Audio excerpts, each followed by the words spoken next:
Hamas released more hostages, including a 4-year-old Israeli-American girl on Sunday, and Israel freed Palestinian prisoners in return. Abigail ran to her dad and then was gunned down as well, while using his body to shield little Abigail. Plus, attackers seized an Israeli-linked tanker off the coast of Yemen. And an Israeli airstrike hit the Damascus International Airport, putting it out of commission. Today is Monday, November 27th, and this is VOA's International Edition.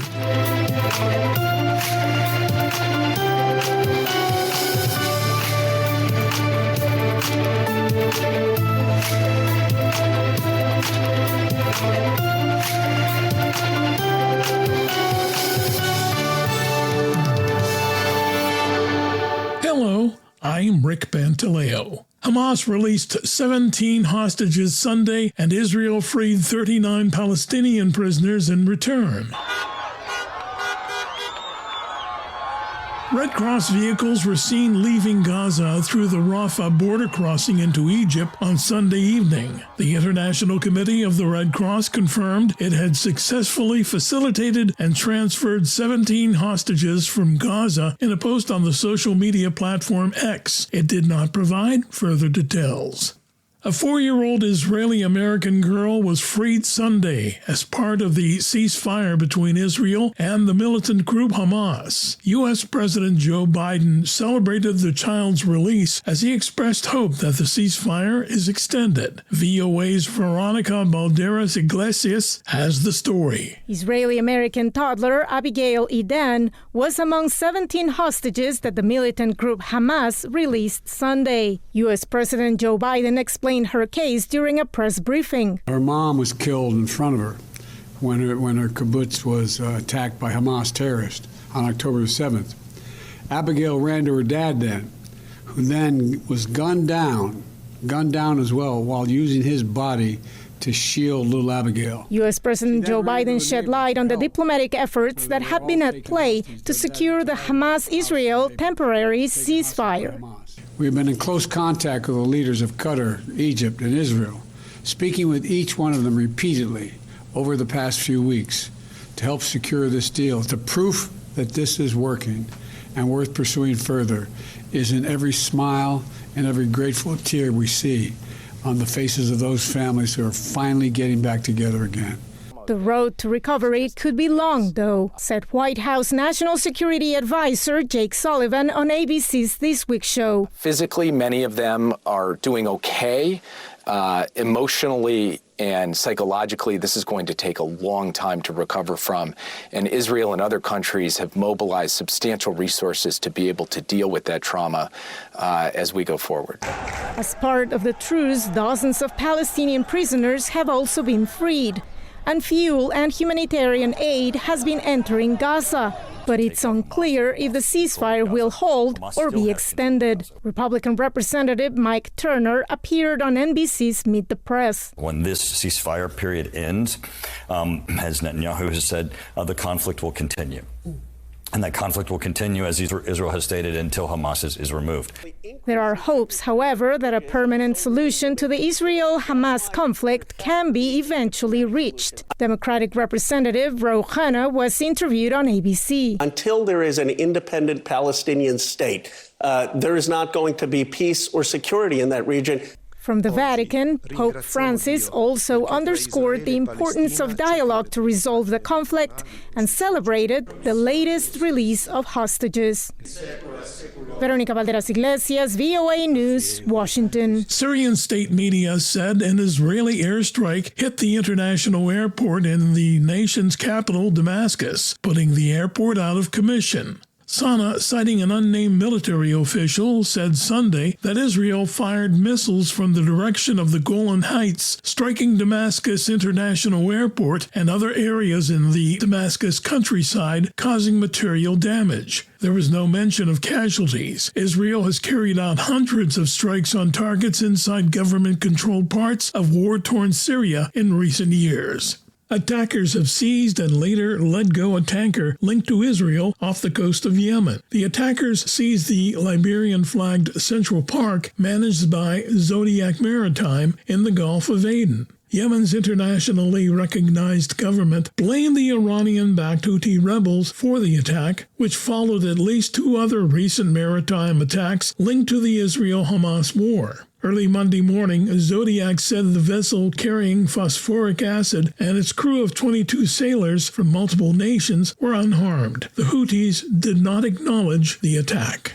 Russia launched its largest drone strike to date on Ukraine. Kyiv says it destroyed all but one, but falling debris caused several injuries and damaged buildings. A top UN official called for continued solidarity with Ukraine. VOA's Arash Arabasadi has more. An air raid siren blares amid a Russian drone attack on the Ukrainian capital. The head of the capital city administration, Serhiy Popko, called it the most massive air attack by drones on Kyiv. Ukraine's Air Force said it shot down 74 of the 75 Iranian-made drones. The attack started Saturday, coming in waves for more than 6 hours and leaving 17,000 people without power in the region, according to Ukraine's energy ministry. It also came on the 90th anniversary of the Holodomor famine genocide. Holodomor, which means death by hunger or starvation, was a campaign through 1932 and 33 orchestrated by then-Soviet leader Joseph Stalin to seize control of Ukraine's grain production. At least 3.5 to 7 million Ukrainians died. According to the University of Minnesota, those numbers may be understated. Caro Presidente Zelensky, caro Volodymyr. It was against this backdrop that Italian Prime Minister Giorgia Meloni recorded a video message to Ukrainian President Volodymyr Zelensky on Holodomor Memorial Day. She said her government welcomed Kyiv's resolve to continue the Grain from Ukraine humanitarian food program, announcing a further contribution of $2.2 million to the effort. As part of the program, Ukraine partnered with countries and private sector donors to supply its grain to countries in Africa and Asia that face malnutrition and hunger. At a recent meeting of the UN Security Council, Ukraine's permanent representative to the United Nations accused Moscow of again using similar tactics as those in the early 1930s. Starvation is one of Russia's methods of warfare, has encompassed various components since day one of the full-scale invasion. These include blocking Ukrainian food exports, shelling Ukrainian ports and grain stores, mining Ukrainian fertile soils, and turning them into battlefields. Following Russia's drone strikes, Zelensky and European leaders met in Kyiv at an international summit on food security.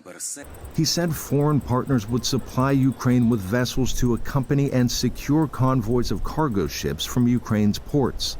Zelensky added his country hoped to solve air defense shortages through new supplies from partners and increasing Ukraine's own production capacity before another air raid siren cut short the joint news conference.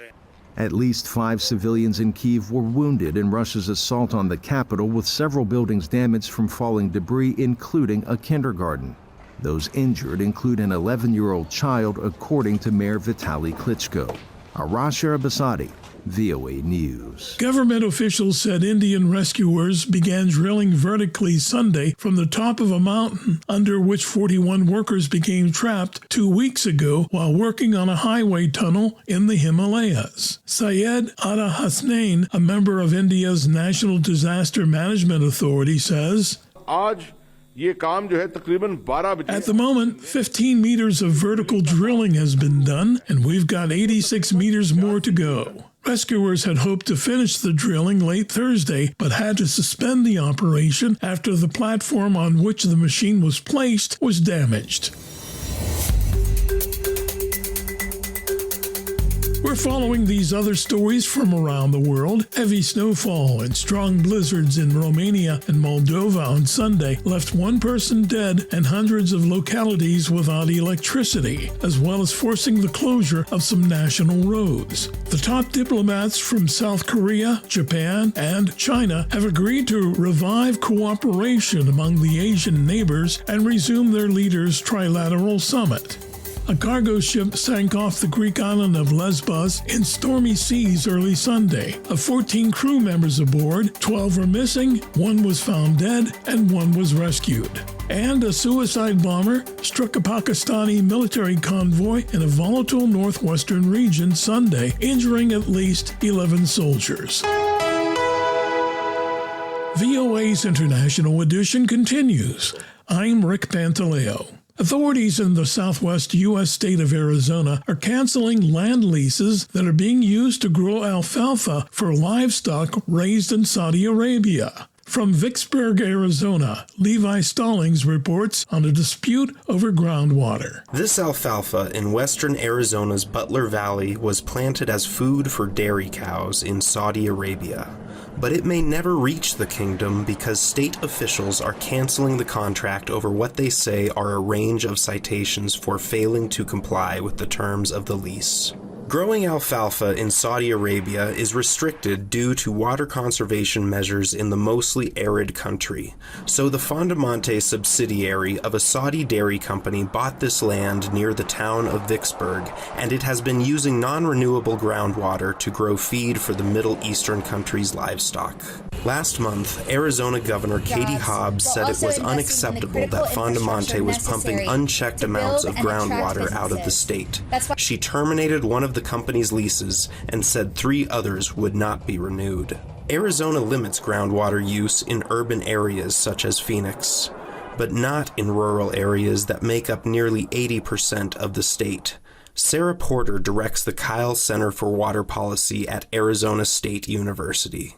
In the unregulated areas in rural Arizona, if you own the land, you can drill a well and use as much as you want as long as you don't waste it.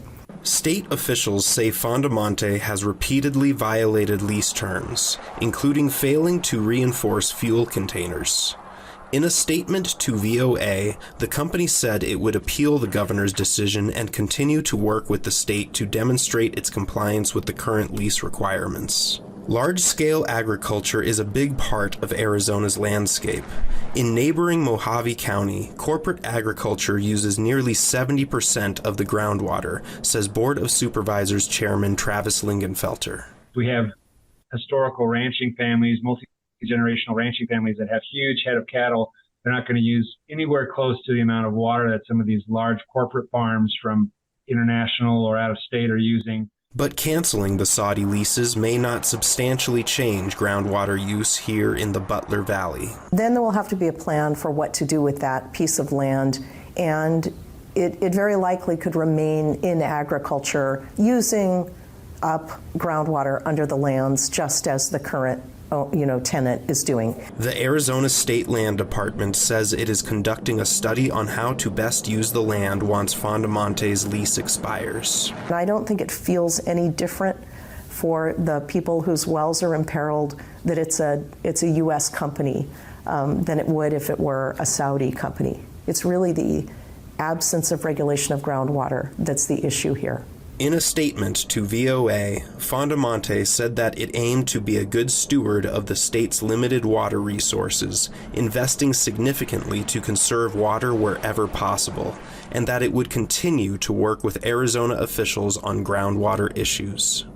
Levi Stallings, VOA News, Vicksburg, Arizona. The number of people killed by floods from heavy rains in Somalia has climbed to 96, state news agency SONA said Saturday, as the East Horn of Africa is battered by heavy rains. Reuters' Sean Hogan reports. The heavy rains in Somalia have taken the lives of almost 100 people, according to state news agency SONA on Saturday. It said in a post on social media 96 people had perished, adding the figure was confirmed by the head of the country's disaster management agency.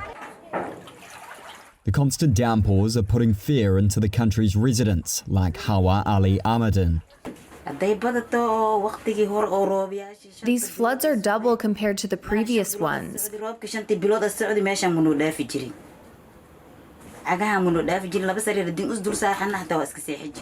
You can't take a risk in this one.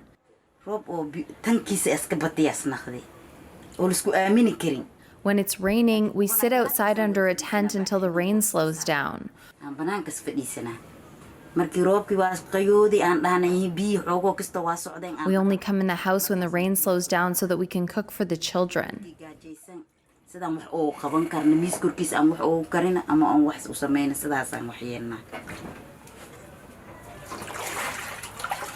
Somalia and the rest of the East Horn of Africa have been battered by relentless heavy rains that begun in October, caused by El Niño and Indian Ocean Dipole weather phenomena. Both are climate patterns that impact ocean surface temperatures and cause above-average rainfall. The flooding has been described as the worst in decades, displacing 700,000 people, according to the United Nations. The intense rains are exacerbating an already existing humanitarian crisis caused by years of insurgency. The head of Somalia's Red Cross, Pascal Qutat, says the worst is not over yet. We have currently a confluence still of the Indian Ocean Dipole, of El Niño. We have a cyclone building up in the Indian Ocean. We have rains continuing in the highlands of Ethiopia. All of that means that this is not over and it's not yet at its peak. It's getting worse, and these people are going to suffer more. In neighbouring Kenya, the floods have so far killed 76 people, according to the Kenyan Red Cross, destroying roads and bridges, as well as leaving many residents without shelter, drinking and food supplies, according to the charity Doctors Without Borders. That was Sean Hogan from Reuters. Sierra Leone President Julius Maada Bio said Sunday that calm has been restored after gunmen attacked the military's main and largest barracks in the West African nation's capital, Freetown. In the early hours of this morning, there was a breach of security at the military barracks at Wilberforce in Freetown. Some individuals attacked the military armory and other locations in Freetown, including Pademba Road Correctional Center. In the event, prisoners escaped. The attackers have been repelled by a combined team of gallant security forces, and calm has been restored. Most of the leaders have been arrested. Security operations and investigations are ongoing. We will ensure that those responsible are held accountable through due process. I thank all citizens for complying with the security measures and advise everyone to remain vigilant and to cooperate with the security forces. Fellow Sierra Leoneans, in times like this, we are reminded of the importance of national unity. Let us not succumb to fear or division. The attack raised fears of a breakdown of order amid a surge of coups in the region. Cambodians are celebrating the return of dragon boat races at this year's water festival after a 3-year absence, amid hopes it will bolster the tourism industry and an economy struggling to recover in the aftermath of the COVID-19 pandemic. Luke Hunt reports. The 3-day festival dates to the 12th century, when Angkor kings would deploy the Royal Navy at the start of the fishing season. It also marks the end of the monsoon, cooler weather and the start of harvesting, when couples get married and the tourist season gets underway. The water festival was cancelled for several years after a tragic bridge stampede left 347 people dead in 2010. In recent years, the festival's dragon boat races were also abandoned amid drought, the COVID-19 pandemic and regional leadership summits in Phnom Penh. Tourism has also been hurt by a political crackdown that marred July elections, and such issues as human trafficking and online scam compounds are blamed by business leaders for frightening off tourists, in particular Chinese tourists. However, a new bridge replacing the structure that claimed hundreds of lives has just opened. And Anya Minko, a 29-year-old project manager who remembers that night 13 years ago, said this year's festival will herald a new beginning. We all went through COVID, and Cambodia held a few big events such as the ASEAN Summit, and for the last few years the boat races, which are an important part of the water festival, were also cancelled. So after 4 long years we finally have the boat races again, and yeah, good things are coming. Festival organisers say 338 boats from across Cambodia have registered for the races and will compete over a 1,700-metre course on the Tonle Sap Lake, where it meets the Mekong River in front of the Royal Palace. Hundreds of thousands of spectators have converged on Phnom Penh for 3 days of festivities. Street gambling is popular and local bars and restaurants expect a boost in trade, but security is also tight, with police wary of petty criminals, pickpockets and bag snatchers out to take advantage of the large crowds. 35-year-old Chum Chovi is an oarsman and team leader who has trained hard for this year's races. I'm delighted that people from 25 provinces, including the capital, will happily gather here in Phnom Penh to celebrate the festival together. Jade Seri, a 67-year-old veteran of racing, expects a record number of competing boats and says preparations across the capital are complete. This year will be bigger and better than previous years, especially the fireworks. Cambodia is also desperate to attract foreign investors, and this year's water festival and the return of the dragon boat racing will afford the government a chance to show this country in a better light than it has been. Luke Hunt, VOA News, Phnom Penh, Cambodia. Members of India's LGBTQ community participated in a colorful parade in New Delhi on Sunday to voice their support for same-sex marriage and spread awareness against discrimination. Parade attendee Venkatesh, a 31-year-old who identifies as non-binary, says, The first thing is that general awareness. People should know about the queer community. Then we talk about equality, respect, and equal opportunity in the society. So more the people get to know us, the queer community, more the privileges to work together hand in hand, and the awareness and the respect will come into the picture. India's top court had recently declined to legalize same-sex marriages, with the Chief Justice of the country deferring to parliamentary legislation to enact the proposal. Members of the community took part in the parade and raised slogans demanding freedom for their rights. This has been International Edition on The Voice of America. On behalf of everyone at VOA, thank you for joining us. For pictures, stories, videos, and more, follow VOA News on your favorite social media platform and online at voanews.com. Until next time, this is Rick Pantaleo in Washington, wishing you good day, good health, and good news tomorrow.